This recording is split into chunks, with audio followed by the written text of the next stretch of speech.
Sveiki, bičiuliai, senai befilmavau, bekeliavau, kažkaip netikėtai nusprendžiau aplankyti Jonavą. Maniau, kad Jonava yra toksai daugiau pramonės miestas, daugiau fabrikų visko ir ten mažai lankytinų vietų. Iš tikrųjų, važiuoju į Jonavą pasižiūrėti, gal bus ko nors gražaus. Taigi, kol kas sustojau į artimiausią degalinę. Pasiėmiau kavos, nes oras labai lietingas.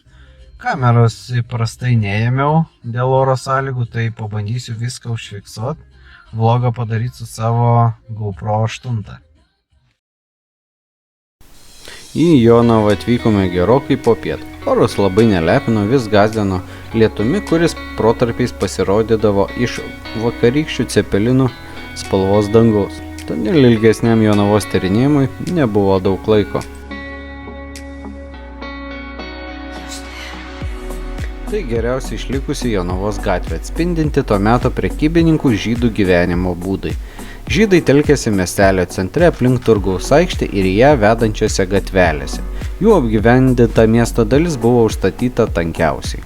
Išlikusiame gatvės fragmente išryškėja pagrindiniai žydams priklausiusių namų bruožai. Namai dažniausiai suprojektuoti galu į gatvę su parduotuvės ar dirbtuvės durimis pagrindinėme fasade, taip suformuojant siaurą ilgą sklypą.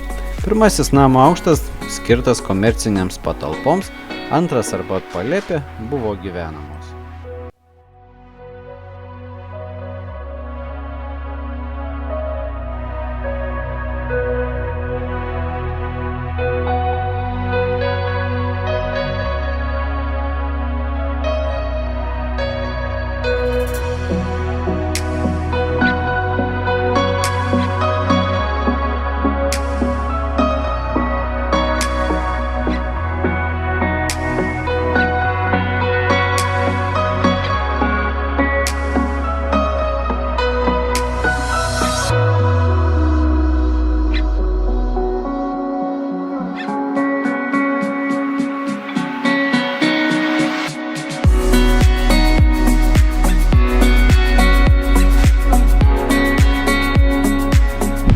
Kaip jau matot ant bažnyčios neįprasta va tokį ženklą, tai jis reiškia, kad bažnyčios kampe ir šventosios vartuose galima pamatyti va tokį ženklą. Šis simbolis žymi seniausia ir garsiausia pasaulyje Švento Jokūbo piligrimų kelią, vedantį į Santiago de Compostelos miestą Ispanijoje, kurio katedroje ilsisi Švento Apaštalo Jokūbo palaikai. Tai va, jeigu pamatysit tokį ženklą, tai žinokit.